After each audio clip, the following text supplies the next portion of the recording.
Hi friends, welcome back. Pakistanis want to buy Mahindra Scorpio and Tata Safari even at 1 crore rupee. हैं? 1 करोड़? चलो देखिए. देखना पड़ेगा पता कि नहीं, क्या वो समझ इंडिया से इंपोर्ट कर रहे हैं जो उनको 1 करोड़ की पड़ रही है। क्या पता. पता है। मैं तो समझ नहीं आई. तो चलो वीडियो शुरू करते हैं. वीडियो शुरू करने से पहले अगर आप चैनल पर नए हो और आपने अभी तक सब्सक्राइब नहीं किया तो जल्दी से पहले सब्सक्राइब के बटन और बेल आइकन को क्लिक कर लो ताकि आपको हमारे सारे न्यू वीडियोस के नोटिफिकेशन मिल जाए जैसे हम अपलोड करें. अगर आपको वीडियो पसंद आता है प्लीज लाइक एंड शेयर। चलिए शुरू करते हैं। और दूसरे 2 चैनल्स उनको भी सब्सक्राइब कर लेना क्योंकि आपके कई रिक्वेस्टेड वीडियोस उन चैनल्स में भी आ रहे हैं. लिंक्स हैं डिस्क्रिप्शन बॉक्स में. आप एक कंट्री में घूमने के लिए जाते हैं और वहाँ पे रोड पे निकलने में आपको दिखता है कि आधे लोग बेली एक 50-60 हजार रुपए की मोटरसाइकिल चला रहे हैं और कुछ लोग हैं जो कि लैंड क्रूजर में घूम रहे हैं जो कि 8 करोड़ की है वहाँ पे. कुछ लोगों को बेली एक जॉब मिल पा रही है और कुछ लोग अमेरिका से फोर्ड रैप्टर या फिर यूके से लैम्बोर्गिनी यूरस को इंपोर्ट करके चला रहे हैं. और ये देश कोई और नहीं है, हमारा नेबरिंग पाकिस्तान है जहाँ की कार इंडस्ट्री का इतना बुरा हाल हो गया है कि एक फॉर्च्यूनर का प्राइस 2 करोड़ पीकेआर का पहुंच गया और तब भी इस गाड़ी के लिए आपको वहाँ पे 9 महीने वेट करना पड़ता है. और कुछ लोग हैं जिनको जॉब नहीं मिल रही और ये पिछले 3-4 सालों में ही हुआ है इनके साथ. पाकिस्तान में कारों की कीमत भारत से ज्यादा की. हम कहते हैं कि हम इंडिया से 100 साल पीछे हैं. मैं कह रहा हूँ कि हम 700 साल पीछे हैं उनसे. 500 साल पाकिस्तान की हिस्ट्री में इससे बड़ा कोई स्कैंडल नहीं होगा जिस कदर इन्होंने लूटमार की है. अगर इनका एहतसाब आप कर लें, जिसमें अगर हम 1953 में चले तो पाकिस्तान की नेशनल मोटर और अमेरिका की जनरल मोटर ने मिलकर एक फैक्ट्री को सेटअप किया था पाकिस्तान में लोकली ट्रक्स को असेंबल करने के लिए और पाकिस्तान की इंडस्ट्रियल नीड्स को फुलफिल करने के लिए. इसी साल भी फोर्ड ट्रक्स और अली ऑटोमोबाइल्स ने कोलैबोरेट किया था पाकिस्तान में लोकली ट्रक्स को असेंबल करने के लिए. और 1961 तक आते आते अल्विन प्रिसिजन पार्ट्स ने अपनी फैक्ट्री को सेटअप किया था पाकिस्तान में बढ़िया बढ़िया कार पार्ट्स मैन्युफैक्चर करने के लिए. पर फिर 1970s तक आते आते पाकिस्तान की सरकार ने ये सारी ऑटोमोटिव कंपनीज को नेशनलाइज कर दिया और पाकिस्तान ऑटोमोबाइल कॉर्पोरेशन को सेटअप कर दिया देखने के लिए कि ये जो सारे कार मेकर हैं क्या हमारी जनता के हित में काम कर रहे हैं और बढ़िया बढ़िया कार्स को मैन्युफैक्चर कर रहे हैं. ये तो भाई मुझे पता नहीं इंडियन वर्ड है या फिर पाकिस्तानी वर्ड है, मेरे मन में आया मैंने बोल दिया. पर इतने सारे रूल्स एंड रेगुलेशन लगाने के बाद पाकिस्तान की सरकार को समझ आ गया इससे हम ग्रो नहीं कर सकते हैं क्योंकि उनकी ऑटोमोटिव इंडस्ट्री 20 साल बाद भी वही थी. कोई भी बाहर का ब्रांड आया नहीं था पाकिस्तान में लोकली अपनी कार्स को बनाने के लिए. इसलिए 1990 में पाकिस्तान की सरकार ने लिबरलाइजेशन को फॉलो करा, अपने ट्रेड बैरियर्स को खोल दिया और बाहर के कार मेकर्स को इनवाइट करा पाकिस्तान में लोकली अपनी कार्स को बनाने के लिए. तो इसलिए 3 मेजर बड़े Japanese car maker Toyota, Honda, Suzuki Pakistan में अपने पैर पर रखते हैं. टोयोटा अपनी करोला को लॉन्च करते हैं, होंडा अपनी सिविक को लॉन्च करते हैं, सुजुकी अपनी अफोर्डेबल कार्स को लॉन्च करते हैं. बढ़िया बढ़िया पाकिस्तानी लोगों को सपोर्ट करने के लिए पाकिस्तान की एक अफजल मोटर्स होती है जो कि डेवू ट्रक्स को लेके पाकिस्तान में लोकली असेंबल करती है. और डेवू ट्रक्स अगर आप देखें टेक्निकली टाटा मोटर्स का है तो टेक्निकली टाटा मोटर्स के ट्रक पाकिस्तान में लोकली असेंबल हो रहे हैं और वहां पे Tata motor is very cool. आने वाले सालों में पाकिस्तानी ऑटोमोटिव इंडस्ट्री काफी बढ़िया ग्रो होती है और 2007 तक आते आते जो ओवरऑल जीडीपी है उसका 2.8% हिस्सा सिर्फ ऑटोमोटिव इंडस्ट्री से आता है. पाकिस्तान की ऑटोमोटिव इंडस्ट्री ऑलमोस्ट 10% पाकिस्तान दिखा रहे हैं क्या होती है और 2016 तक आते आते Pakistani automotive industry almost 2.5 lakh गाड़ियां साल पे पहुंच जाती है. और दिक्कत क्या होती है कि इन 2.5 लाख गाड़ियों में से ऑलमोस्ट 2,30,000 गाड़ियां सिर्फ 3 बड़े major Japanese car maker Toyota, Honda और सुजुकी की होती है.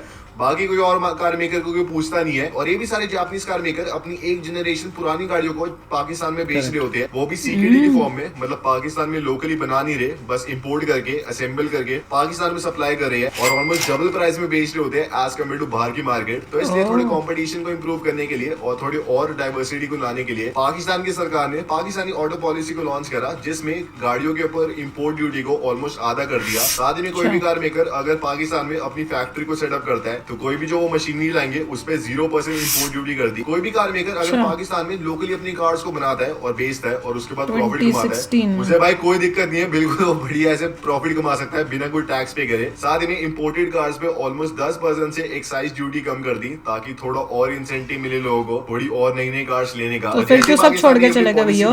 तो almost 12 different car maker interested हो गए पाकिस्तान में अपनी कार्स को लॉन्च करने के लिए. रेनॉल्ट के प्लान से $230 मिलियन इन्वेस्ट करने के लिए पाकिस्तान में, किया $190 मिलियन इन्वेस्ट करने वाले थे, Hyundai $163 मिलियन इन्वेस्ट करने वाले थे और ऐसे डिफरेंट कार मेकर्स थे जो कि पाकिस्तान में आके और अपनी कार को बेचना चाहते थे. पर ऐसा कुछ हो नहीं पाया क्योंकि 4 साल बाद भी सिर्फ 2 ही कार मेकर आ पाए, Hyundai और Kia. Hyundai ने सबसे पहले अपने Tucson को लॉन्च करा पाकिस्तान में बेस मॉडल 48 लाख पीकेआर के प्राइस में, जो कि अगर आप उस टाइम के हिसाब से देखें तो इंडिया में अराउंड 24-25 लाख रुपए पड़ता है. तो ठीक ही है, इंडिया में भी इतना प्राइस है.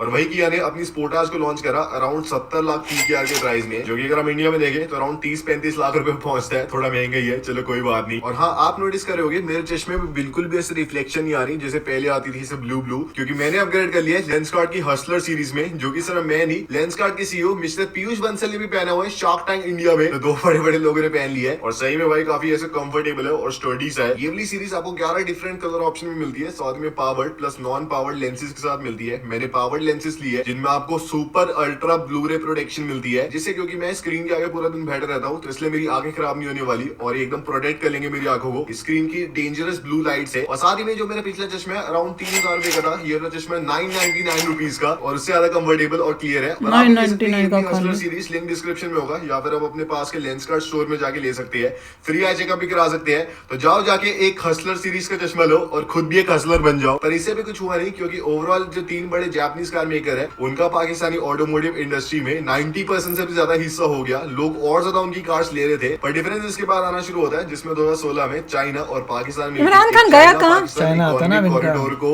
इनॉग्रेट करते हैं, जिसमें चाइना ऑलमोस्ट $50 बिलियन इन्वेस्ट करेगा पाकिस्तान में और पाकिस्तान पे लूट लेगा, अपना सारा गंदा माल बेचेगा पाकिस्तान में। बढ़िया पाकिस्तानियों को लग रहा था उस टाइम कि wow China is very good, they are investing so much money in us. उन्हें क्या पता भाई, पूरे लूटने के उनके इंटेंशन थे। और इसलिए जब चाइना ने ये वाला अपना इकोनॉमिक कॉरिडोर को इंट्रोड्यूस किया, तो चाइना के 10 घटिया कार मेकर ने बोल दिया कि हम पाकिस्तान में अपनी कार्स को बेचेंगे। और इंडिया में अगर आप देखिए जो चाइनीज कार मेकर एकदम लेवल वाले आते हैं ना, फॉर एग्जांपल BYD या फिर MG या फिर हवाल वगैरह, जो कि चाइना में भी काफी बढ़िया बिकते हैं। जो कार मेकर पाकिस्तान में जाने वाले थे ना, लिटरली वो वाले थे जो कि चाइना खुद में नहीं बिकते। फॉर एग्जांपल जेंगपई, जॉयलोंग, लाइफान, BAIC, चंगन। तो भाई लिटरली ये जो कार्स है ना सारी, ये जो सारे कार मेकर है, चाइना में भी इन्हें कोई नहीं पूछता कि पाकिस्तान में अपनी गाड़ी को बेचने चाहते थे, पर इनमें से भी सिर्फ 2 ही आए भाई, जिसमें सबसे पहले चंगन ने अपनी अल्सफिन को लॉन्च करा पाकिस्तान में, क्योंकि पाकिस्तान में एक नॉर्मल सेडान में और हैचबैक में काफी बड़ा प्राइस डिफरेंस था, तो इसलिए अल्सफिन बनी थी वो प्राइस डिफरेंस को कम करने के लिए और बढ़िया पाकिस्तानियों को एक सेडान का मजा देने के लिए। और अगर आपको नहीं पता तो इससे पहले पाकिस्तान की सबसे सस्ती सेडान होंडा सिटी बहुत अच्छी होती है, अराउंड उस टाइम में 30 लाख की थी। अगर आप इंडिया में देखें तो 12-13 लाख रुपए की थी। तो भाई पाकिस्तान में कोई ऐसी छोटी मोटी सेडान नहीं है जैसे इंडिया में आती है ना, होंडा अमेज या फिर टाटा टिगोर वगैरह, पाकिस्तान में कोई नहीं आती भाई। हम इंडिया वाले लकी है भाई, हमारे पास इतनी बढ़िया डाइवर्सिटी है, हर एक बंदा गाड़ी ले सकता है। इसके बाद फिर BIC ने अपनी BJ40 लॉन्च करी अराउंड 40 लाख PKR के प्राइस में, जो कि एक ऑफ रोडिंग ओरिएंटेड जीप नॉकऑफ था। और ऐसा करते करते फिर फिस्कल ईयर 2021 में पाकिस्तान की ऑटोमोटिव इंडस्ट्री ऑलमोस्ट डबल हो गई थी एज कम्पेयर टू पिछला साल, और काफी लोग एंजॉय कर रहे थे बढ़िया कार्स को। और एक सिंगल महीने में उनकी 25,000 गाड़ियां बिकी थी, जो कि आज तक का रिकॉर्ड था। और दोस्तों इसके बाद ही 2022 में दिक्कतें आना शुरू होती है, जिसमें क्रूड ऑयल का प्राइस काफी ज्यादा बढ़ जाता है और जो भी कंट्रीज के ऊपर काफी ज्यादा डेट था उन्हें और मुश्किलें होने लग जाती है, उनके फॉरेक्स रिजर्व्स डिप्लीट होने लग जाते हैं। और पाकिस्तान सबसे बड़े हिट में से था, इनकी करेंसी की वैल्यू ऑलमोस्ट 40% से कम हो गई 6 महीने के अंदर अंदर। जो चीज वहां पे 1 रुपए की इंपोर्ट हो रही थी अब ऑलमोस्ट 2 रुपए की पड़ रही थी। जो BIC BJ40 1 साल पहले 40 लाख PKR की वहां पे लॉन्च हुई थी, अब वो 80 लाख PKR के प्राइस में बिक रही थी वहां पे। लिटरली लोग परेशान हो गए थे और अपने फॉरेक्स रिजर्व को थोड़े और बचाने के लिए पाकिस्तान में जो इंपोर्ट ड्यूटी है कार्स पे 10% से इंक्रीज करके 100% पे बढ़ा दी थी, ताकि लोग कम बाहर से गाड़ियों को इंपोर्ट करें और उनके फॉरेक्स रिजर्व थोड़े और कम डिप्लीट हो। और इससे करने से गाड़ियों के प्राइस ट्रिपल हो गए। लैंड क्रूजर 15 करोड़ के प्राइस में पहुंच गई, लिटरली 15 करोड़ की लैंड क्रूजर, मतलब PKR में। इंडिया में अगर आप देखें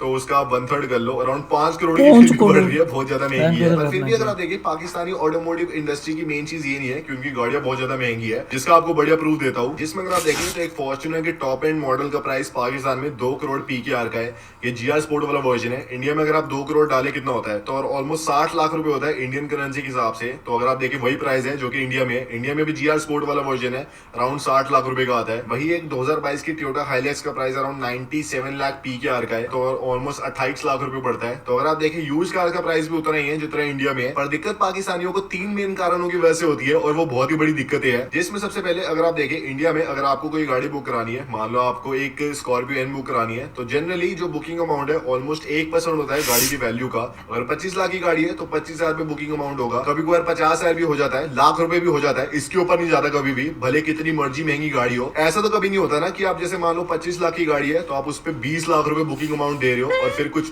5-6 महीना वेट करे उस गाड़ी के ऊपर। पाकिस्तान में लिटरली यही होता है। पाकिस्तान में या तो आपको गाड़ी का पूरा जो अमाउंट है, जितने की गाड़ी है, आपको इन फ्रंट देना पड़ता है, या फिर आपको आधे से ऊपर अमाउंट देना पड़ता है अपनी गाड़ी को बुक करने के लिए। और जितना आप ज्यादा अमाउंट देंगे आपको उतना जल्दी गाड़ी मिलेगी। अगर आप पूरी अमाउंट देते हैं तो आपको गाड़ी अराउंड 2 महीने में मिल सकती है। अगर आप आधी अमाउंट देते हैं तो आपको गाड़ी 5, 7, 9 महीने में मिलने वाली है। जितना आप अमाउंट देंगे आपको उतनी जल्दी गाड़ी मिलने वाली है। और अगर आपको गाड़ी एकदम इन फ्रंट चाहिए उसी टाइम, तो आपको ऑलमोस्ट 10% ज्यादा देना पड़ता है गाड़ी की वैल्यू का। पर ऐसा इसलिए होता है क्योंकि पाकिस्तान में जो कार कंपनीज है उनका बहुत ही गंदा सिस्टम है। इंडिया में अगर आप देखें कोई भी अगर आप गाड़ी बुक कराते हैं तो जो कार कंपनी है गाड़ी को मैन्युफैक्चर करती है, फिर आपके पास गाड़ी आती है डीलरशिप में, आप गाड़ी को चेक करते हो और फिर उस गाड़ी का बाकी का पेमेंट देके आप गाड़ी को अपने पास खरीद लेते हो। पाकिस्तान में जो कार कंपनी है कस्टमर से पूरी अमाउंट ले लेती है जितने की गाड़ी है, फिर उस अमाउंट को यूज करके वो उस गाड़ी को जापान में मैन्युफैक्चर करते हैं, मतलब उसके पार्ट्स को मैन्युफैक्चर करते हैं। उन वाले पार्ट्स को फिर वो पाकिस्तान में लोकली इंपोर्ट करते हैं। इंपोर्ट करने के बाद फिर वो लोकली पाकिस्तान में उसे असेंबल करके फिर कस्टमर को देते हैं। तो इससे लिटरली क्या होता है कि जो कार कंपनी है उसका 0% नुकसान है।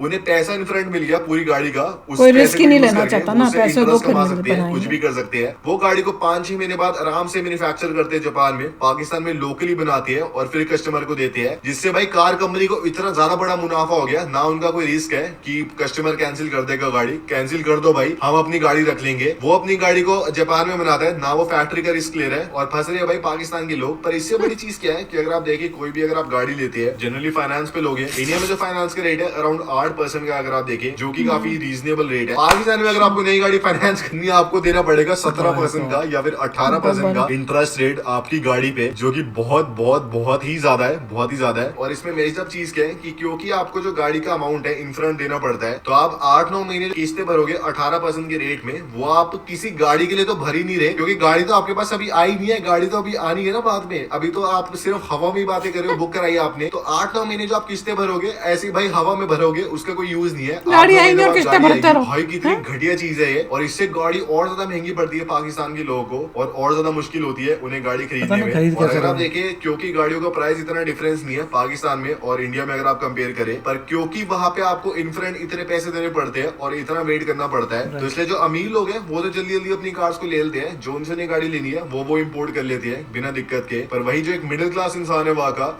उसे बहुत दिक्कत होती है, क्योंकि ऑब्वियसली ये चाइनीज गाड़ी है, 1 करोड़ पीकेआर ऐसे इन फ्रंट पड़ा नहीं होगा गाड़ी खरीदने के लिए। फाइनेंस में अगर वो लेता है तो वो 8-9 महीने उसकी किस्तें भरेगा बिना गाड़ी उसे मिले, और ये एकदम अनसॉल्वेबल सिचुएशन है। क्योंकि जब भी पाकिस्तान की सरकार ने कोशिश करी है ऐसे कुछ चेंजेस करने के ऑटोमोटिव इंडस्ट्री में, जैसे मान लो उन्होंने ऑटोमोटिव पॉलिसी को लॉन्च किया था जिससे बाहर के कार मेकर्स आएंगे और पाकिस्तान में लोकली अपनी फैक्ट्री को सेटअप करेंगे, तो डीसी साहब ने बोला था कि उनके प्लान्स है फैक्ट्री को लोकली सेटअप करने का। पर बाद में उन्होंने देखा कि जो टोयोटा है या फिर होंडा है इतना बढ़िया प्रॉफिट कमा रहे पाकिस्तान से इतने लो रिस्क पे, तो हम क्यों ही अपनी फैक्ट्री को सेटअप करें, क्यों ही एक्सपैंड करें, हम भी उसी वाली स्ट्रैटेजी को अडॉप्ट करके पाकिस्तानियों को लूटेंगे। और भाई पाकिस्तान की तो वैसे सरकार थोड़ी नकली है, मैं तो भाई उन्हें एडवाइस करूंगा कि जो हमारी इंडिया की कार्स है उन्हें लोकली पाकिस्तान में बेचना शुरू करो भाई, आपको जो वैल्यू टू मनी प्रोपोर्शन मिलेगा लिटरली कोई और आपको कार मेकर ही प्रोवाइड कर पाएगा। पर आप सबका दिमाग चलने वाला है सब्सक्राइब करने में, सब्सक्राइब कर लेना आप सब, और लेंस कार्ड का चश्मा ले लेना जो मैंने पहना है, काफी आपको मजे आएंगे और कूल वाली फीलिंग आएगी। शॉकिंग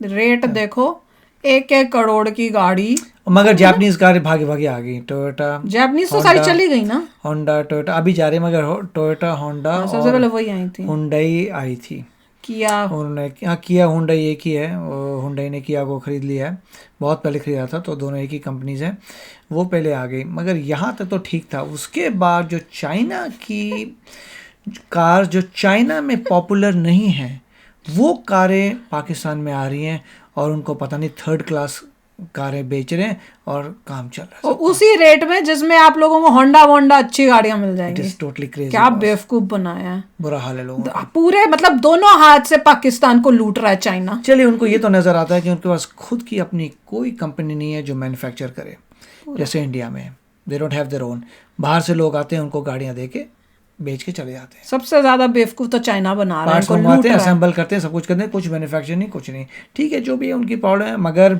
इतना डिफरेंस आ चुका है कि इंडिया जो है मैन्युफैक्चर करके अपनी कारें दूसरे देशों में बेचता है और वैसे ही जो है उनके देश में बाहर से लोग बेच रहे हैं। मैं तो ये सोचती हूँ चाइना पाकिस्तान को लूट रहा है और पाकिस्तानी हमको लूट रहे हैं, मतलब यूट्यूब रिएक्शन चैनल्स और ये अपने यूट्यूब चैनल्स खोल के ये वो चल रहा है। चलो शेयर करना अपने थॉट्स। चलते हैं, मिलेंगे नेक्स्ट वीडियो में बहुत ही जल्द। Till then take care and bye bye. तो अगर आप मेरे इस चैनल पे नए हो तो जल्दी से सब्सक्राइब के बटन को हिट करो और बेल आइकन को क्लिक करो ताकि आपको मेरा जब नया वीडियो मैं लगाऊं आपको उसके बारे में जल्दी से पता चल जाए।